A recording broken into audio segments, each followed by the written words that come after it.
right, it's been more than 20 minutes. I started working on the main dash bezel, sanding it down and getting it ready for paint.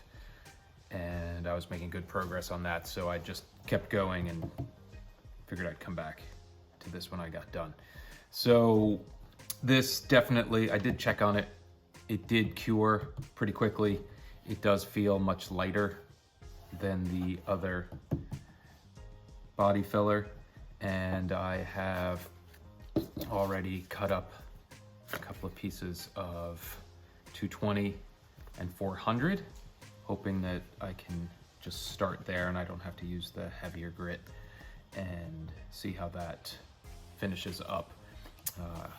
And then I can start focusing on eliminating, transitioning to getting rid of this finish that's on there, because this whole thing will get some of that LVP paint. So I will start sanding and give you some thoughts along the way.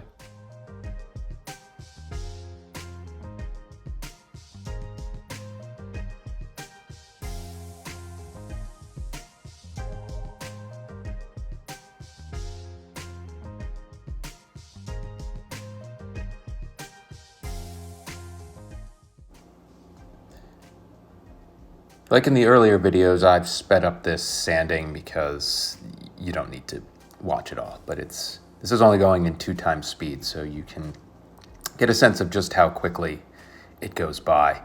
The first thing I noticed is how much more easily this light material comes off with the sanding. And again, we're starting with 200 grit and then working our way up to 400 grit for this first pass, and it blends really well. It's worth adding that additional step into the process to get that quality finish that you want to get, right?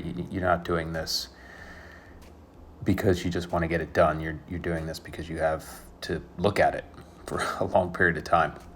I mean, it's going to be with me for 2 months before I have a chance to adjust anything, so I want to make sure that it looks good. So yeah, the material comes off, it blends in.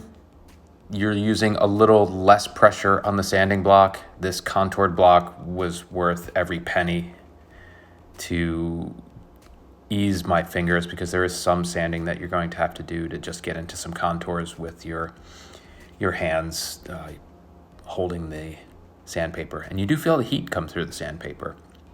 Not much, just a little bit.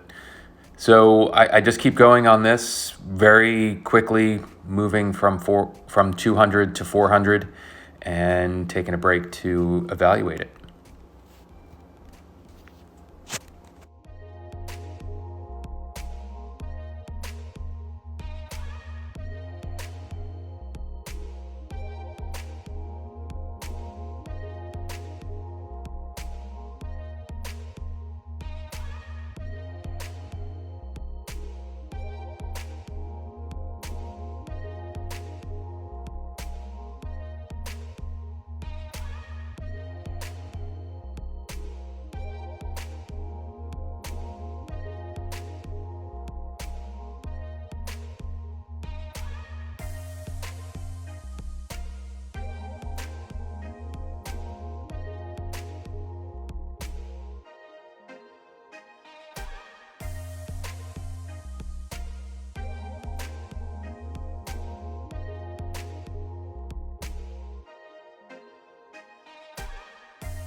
That's the current state after sanding with 220 and 400. You can certainly feel when you have it correct. It is smooth across all of the transitions. Nice and smooth. I missed that little guy there. So I've got some cleaning up to do, just to get rid of the rest of the dust, and then do another inspection to see if there are any other low spots. I mean, to the eye, it looks pretty good. And then if the body filler's done, I'm going to move on to sanding the rest of this to get it ready for paint.